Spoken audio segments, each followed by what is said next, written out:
नमस्कार। पश्चिम बंगाल में ममता बनर्जी को हराने वाले बीजेपी के दिग्गज नेता शुभेंदु अधिकारी के पीए की गोली मारकर हत्या कर दी गई है। बताया जा रहा है कि पश्चिम बंगाल में मध्यग्राम का दोहरिया इलाका था। देर रात का वक्त था। शुभेंदु अधिकारी के पीए चंद्रनाथ अपनी कार से गुजर रहे थे। ड्राइवर कार चला रहा था और वो बगल वाली सीट पर बैठे थे। जानकारी के मुताबिक एक कार काफी देर चंद्रनाथ के स्कॉर्पियो का पीछा कर रही थी। इतने में पीछे वाली कार आगे आती है और उसकी गति धीमी हो जाती है। ऐसे में चंद्रनाथ की कार की भी स्पीड स्लो हो जाती है और साइड से बाइक सवार बदमाश आते हैं, चंद्रनाथ के सीने में तारातर गोलियां उतार देते हैं और माहौल पूरी तरह से हिंसात्मक हो जाता है। कुल 10 राउंड गोलियां चलाई जाती है, 5 गोली सीने से निकाली गई है।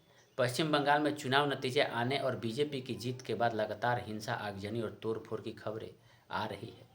लेकिन बुधवार रात को हिंसा की आग तब और ज्यादा धधक उठी जब उत्तरी 24 परगना जिले के मध्यग्राम में बीजेपी नेता शुभेंदु अधिकारी के करीबी सहयोगी और निजी सहायक चंद्रनाथ रथ की गोली मारकर हत्या कर दी गई।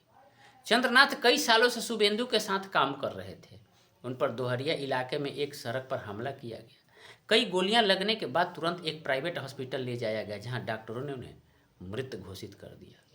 इस हत्या से बंगाल की सियासत में हड़कंप मच गया है और इलाके में तनाव बढ़ गया है। अब तक मिली जानकारी से पता चलता है कि यह सोची समझी हत्या थी। पुलिस सूत्रों के मुताबिक चंद्रनाथ की कार का पीछा 2 गाड़ियां कर रही थी, एक 4 पहिया और एक मोटरसाइकिल।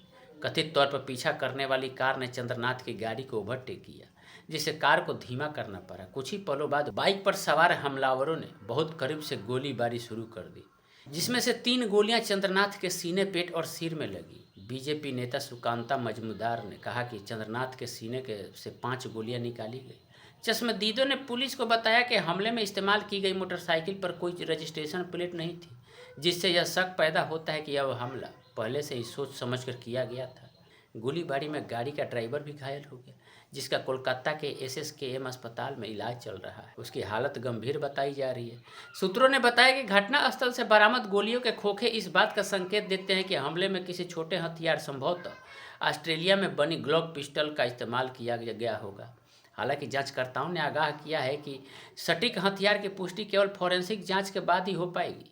सूत्रों ने कहा, फोरेंसिक जांच से पता चलेगा कि हमले में किस तरह के हथियार का इस्तेमाल किया गया है। घटनास्थल से मिले दृश्यों में कार की खिड़की पर गोलियों के निशान दिखाई दिए, जो हमले की भयावहता को दर्शाते हैं। जांचकर्ताओं ने घटनास्थल से खाली कारतूस और जिंदा गोलियां बरामद की है। पश्चिम बंगाल के डीजीपी सिद्धार्थनाथ गुप्ता ने कहा कि इस मामले से जुड़ी एक गाड़ी को रोक लिया गया है।